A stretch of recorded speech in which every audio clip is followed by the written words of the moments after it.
Hello students. Alright, so we'll continue with Jimmy Valentine. We had started with this chapter in the previous video. Okay, we had done till here where we see that Jimmy Valentine, जो कि protagonist है story के, he is a bugler. Okay, and उनका जो like way है of safe cracking is very polished and he excels in this profession. Okay, he had his own toolkit जहाँ पर उनका जो सामान था, उनकी जो चीज़ें थी, उसका ना डुप्लिकेट किसी के पास था और ना ही इतनी सफाई से या फिर इतनी अच्छे से कोई ये काम कर सकता था बगलरी का. ठीक है. उनके प्रोफेशन में, जिमी वैलेंटाइन के प्रोफेशन में, people use to envy him because of his tactics and his skill and ways. Okay, because of this Springfield case हुआ था, जिसकी वजह से जहाँ पे जो बगलरी हुई थी स्प्रिंगफील्ड में, वहाँ पर he had been like caught by Ben Price. Ben Price जो है इज़ अ डिटेक्टिव. ओके, और उनकी इन्वेस्टिगेशन के बाद वो कल्प्रिट लाइक गिल्टी माने जाते हैं और प्रिजन में डाल दिए जाते हैं. ये स्टोरी ऐसे शुरू होती है कि we see that he is been pardoned by the governor. ठीक है, और उनको छोड़ दिया जाता है, रिलीज़ किया जाता है पेरोल में, जहाँ पे ही the warden asks him to be a better man from here on, कि अब तुमको माफ़ीनामा भी दे दिया गया है और तुमसे ये उम्मीद की जाती है कि तुम अच्छे सिटीज़न बनकर दिखाओगे. You lead a straight life, you lead an honest life. ये सारी उम्मीदों के साथ तुमको रिलीज़ किया जा रहा है. ये सारी चीज़ें पता चलती हैं. जिमी को रिलीज़ करने के बाद 1 हफ़्ते बाद, 2 हफ़्ते बाद वैसी बगलरीज होने लगती है, वैसी चोरी होने लगती है बैंक में. ठीक है, हर तरफ से पैसे चोरी होने लगते हैं. कहीं का सिल्वर, कहीं का बहुत प्रेशियस चीज़ें चोरी नहीं होती है, लेकिन मनी छोटे छोटे अमाउंट में चोरी होती है. और जिस तरीके से चोरी होती है, Ben Price when he gets to know about it, he quickly understands कि इतना स्किलफुल काम या फिर इतना पॉलिश्ड काम, इतना नीटली जो काम है ये वाला बगलरी का, ये other than Jimmy Valentine nobody else will be able to do this. Okay, so everything like becomes clear for Ben Price कि ये काम जो है ये जिमी वैलेंटाइन का ही किया हुआ है. I will have to find it out. वो इन्वेस्टिगेट करना चाहते हैं इसके बाद. Ben Price on the other hand, वो जो डिटेक्टिव थे, he was also very good in his profession, in his field. Okay, so ऐसा केसेस जो था वो बेन प्राइस के पास ही आता था. Alright, now when he sees all this कि ये सब कुछ चल रहा है, तो ही अंडरस्टैंड्स कि ये सब जिमी का ही किया हुआ है, जिमी वैलेंटाइन का ही.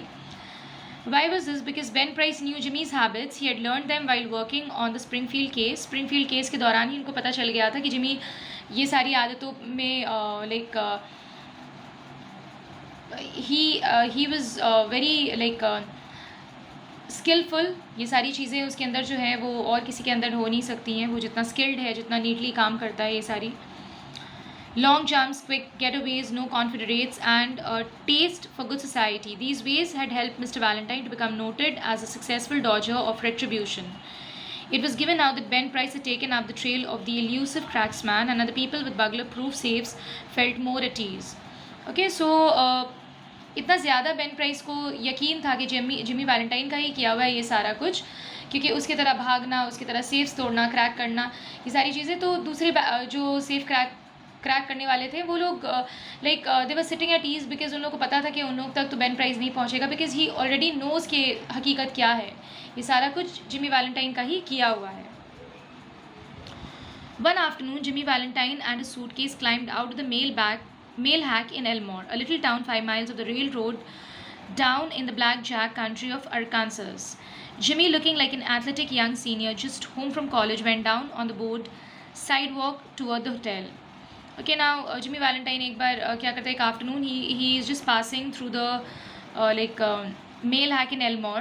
ओके, वहीं पर से जब गुजर होता है उसका, वो अरकानसस कंट्री में रहता है उस वक्त, and he looks very good that time. Obviously he looks like a young senior. बिल्कुल लगता है कि जस्ट अभी जिसने कॉलेज पास आउट किया उसी तरह का देखने में लगता है वो. सो होटल के साइड वॉक से चल रहा होता है. What happens then? A young lady crossed the street, passed him at the corner, and entered a door over which was the sign, the Elmore Bank. Jimmy Valentine looked into her eyes, forgot what he was, and became another man. She lowered her eyes and colored slightly. Young men of Jimmy's style and looks were scarce in Elmore. So, what happens? वो जा तो रहा था वहाँ पे जो bank था वहाँ पे, द एल्मोर बैंक, वहाँ पर का लाइक कुछ पता करने के लिए या नेक्स्ट बगलरी कैसे करेगा वो प्लान करने के लिए। बट जैसे ही उसकी इस लेडी से मुलाकात होती है, एक अनजान लेडी से, जिसको देख कर he gets like he is fascinated by her looks, by her charm, ठीक है। तो he very quickly forgets what he was, क्या करने आया था, सारा कुछ भुलाकर he wants to be a good person, a good human being, ठीक है। ये उसका जो रेफर्मेशन होता है, this is the first like in पहला स्टेप है ये उसके जो रेफर्मेशन का होता है, ठीक है, उसके बदलाव का, उसमें जो तब्दीली आती है, ये पहली चीज़ है जिसकी वजह से उसके अंदर तब्दीली आती है। वार्डन के बाद से कुछ फ़र्क पड़ा था कि नहीं पड़ा था, दिस इज़ नॉट मैंशनड, लेकिन उसमें सबसे जो अहम रोल प्ले करता है उसकी तब्दीली में, लाइक उसके अंदर तब्दीली आने में, वो यही था कि उसने इस लेडी को देखा, इस अनजान लेडी को देखा, जिसकी वजह से he gets fascinated, okay, alright. So Jimmy was also a good looking person, of course. So Elmore में इतने अच्छे लाइक दिखने में या फिर कुछ कम ही लोग थे ऐसे, तो जिमी उसमें से he would be standing out, okay, he stood out among all the people in Elmore. Jimmy collared a boy loafing on the steps of the bank as if he were one of the stockholders and began to ask him questions about the town, feeding him dimes at intervals. By and by the young lady came out looking royally unconscious of the young man with the suitcase and went her way. So Jimmy, like, he tried to be a young and polite boy, just pass कर रहा है वहाँ पर से और dimes दे रहा है, छोटा अमाउंट दे रहा है बैंक में, बात कर रहा है। इसके बाद वहाँ पे actually he wanted people to think that he was a stockholder, okay, लेकिन that lady, like that young lady, she was not so conscious of him because वो अपने काम में बिजी थी, तो बहुत ज़्यादा अटेंशन नहीं पे कर रही थी वो उसको। Isn't that young lady Polly Simpson? asked Jimmy with suspicious guile. So Jimmy पूछता है इसके बाद वहाँ पर जो बैंक में जो बैठा रहता है जो आदमी, उससे कि क्या ये पॉली सिम्पसन नहीं है? No, said the boy, she is Annabel Adams, ठीक है। क्या नाम रहता है उस यंग लेडी का? She is Annabel Adams, okay. Her pa owns this bank, उसके जो फादर हैं ये बैंक उन्हीं का है। Why did come to Elmore for? Is that a gold watch chain? I am going to get a bulldog, got any more times? So वो उसके बाद उससे पूछने लगता है जिमी से कि तुम एल्मोर में क्यों आए हो, जो तुमने पहना है वो गोल्ड वॉच चेन है ना? Alright, I will get a bulldog, I want to buy a bulldog, क्या तुम्हारे पास और डाइम्स है? Jimmy went to the Planters Hotel, registered as Ralph D. Spencer and engaged a room. He leaned on the desk and declared his platform to the clerk. He said he had come to Elmore to look for a location to go into business.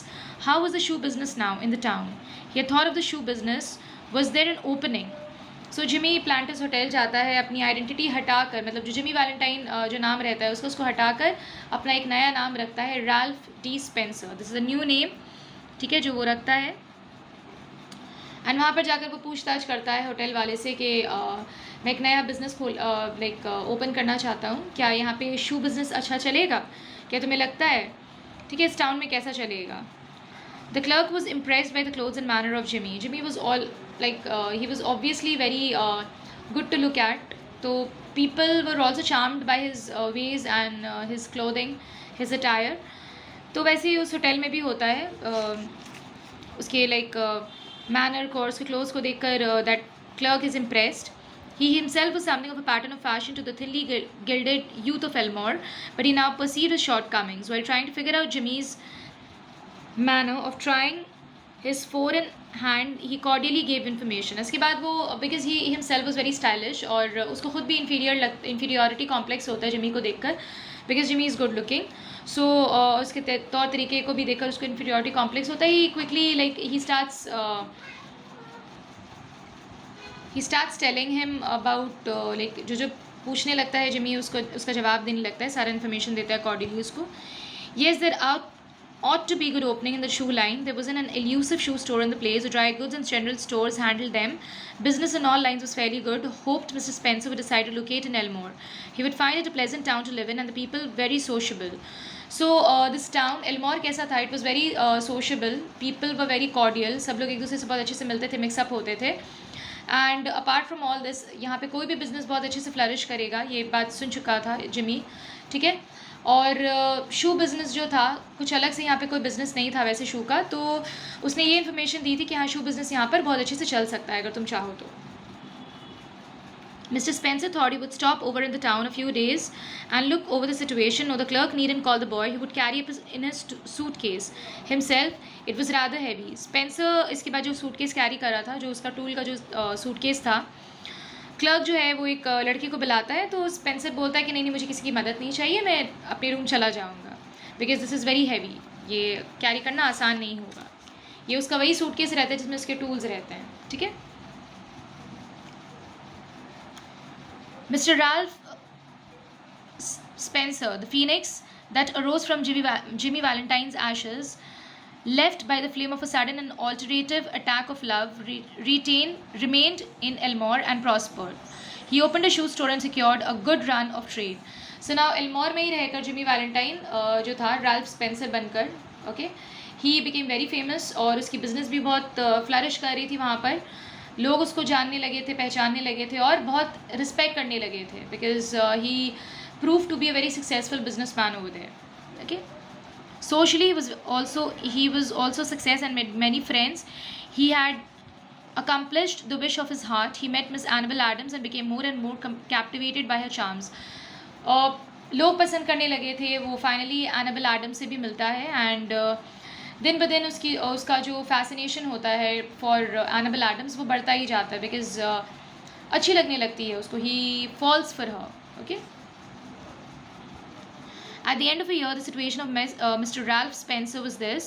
He had won the respect of the community. His shoe store was flourishing and he and Annabel were engaged to be married in 2 weeks. 2 हफ्ते में शादी भी होने वाली थी Jimmy Valentine की. Mr. Adams, the typical plodding country banker, approved of Spencer. Annabel's pride in him almost equaled her affection.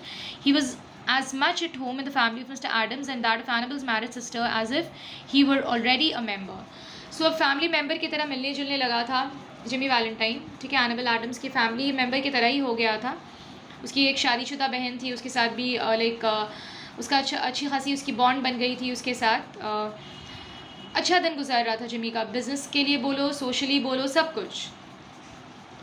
One day Jimmy sat down in his room and wrote this letter which he mailed to the safe address of one of his old friends in St. Louis. So एक दिन अपने एक पुराने friend को एक ख़त लिखता है, वो चिट्ठी लिखता है, जहाँ पे क्या लिखता है वो. Dear old pal, I want you to be at Sullivan's place in Little Rock next Wednesday night at 9 o'clock. I want you to wind up some little matters for me, and also I want to make you a present of my kit of tools. I know you'll be glad to get them. You couldn't duplicate the lot for $1,000. Say Billy, I've quit the old business a year ago. I've got a nice store. I'm making an honest living. And I'm going to marry the finest girl on earth 2 weeks from now. It's the only life, Billy, the straight one. I wouldn't touch a dollar for another man's money, now for $1 million. And after I get married, I'm going to sell out and go west, where there wouldn't be so much danger of having old scores brought up against me. I tell you, Billy, she's an angel. She believes in me and I wouldn't do another crooked thing for the whole world. Be sure to be at Sully's, for I must see you. I'll bring along the tools with me. Your old friend, Jimmy. So Jimmy एक अपने पुराने friend बिली को चिट्ठी लिखता है जहाँ पे वो ये मेंशन करता है कि तुम सलिवन में आकर मेरे लिए वेट करना. ठीक है.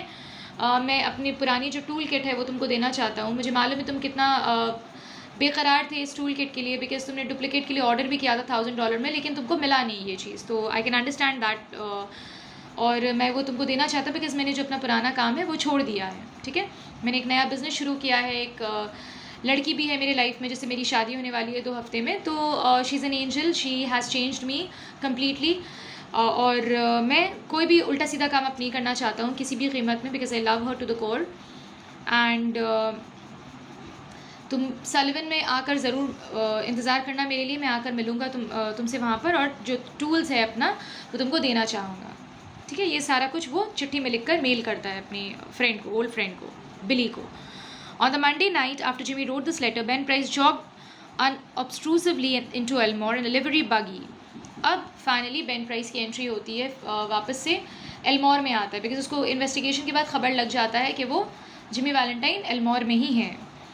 He lounged about town in his quiet way until he found out what he wanted to know. Finally सारी इन्वेस्टिगेशन के बाद he gets to know कि जिमी वैलेंटाइन आखिर है कहाँ. From the drug store across the street from Spencer's shoe store, he got a good look at Ralph D. Spencer. और दूर से ही वो उसकी शू स्टोर में देख लेता है राल्फ डी स्पेंसर को, जो कि अब राल्फ डी स्पेंसर है ऑब्वियसली. जिमी वैलेंटाइन को देख लेता है वो. ठीक है. Going to marry the banker's daughter, are you, Jimmy? said Ben to himself softly. Well, I don't know. So Ben Price अब now he gets to know कि चलो जिमी तो फाइनली मुझे मिल गया, और वो अपने आप में ही ये बात कर रहा होता है, तो तुम 2 हफ्ते में बैंकर की बेटी से शादी करने वाले हो, राइट? वेल, मालूम नहीं. ठीक है, इस तरीके से वो बोल कर casually like he wants to again like he wanted to actually Ben Price जो है वो उसका जो हकीकत है उसको सबके सामने लेकर आना चाहता था बेन प्राइस, क्योंकि उसने बगलरीज की थी तो उस चीज़ का पनिशमेंट उसको देना था. तो वो ये चाहता था कि उसकी हकीकत सबके सामने आए. ठीक है, जो वो पहले उसको देखता है एल्मोर में. Alright, we'll stop here, class 11. Okay, जहाँ तक कराया है please go through the explanation once again.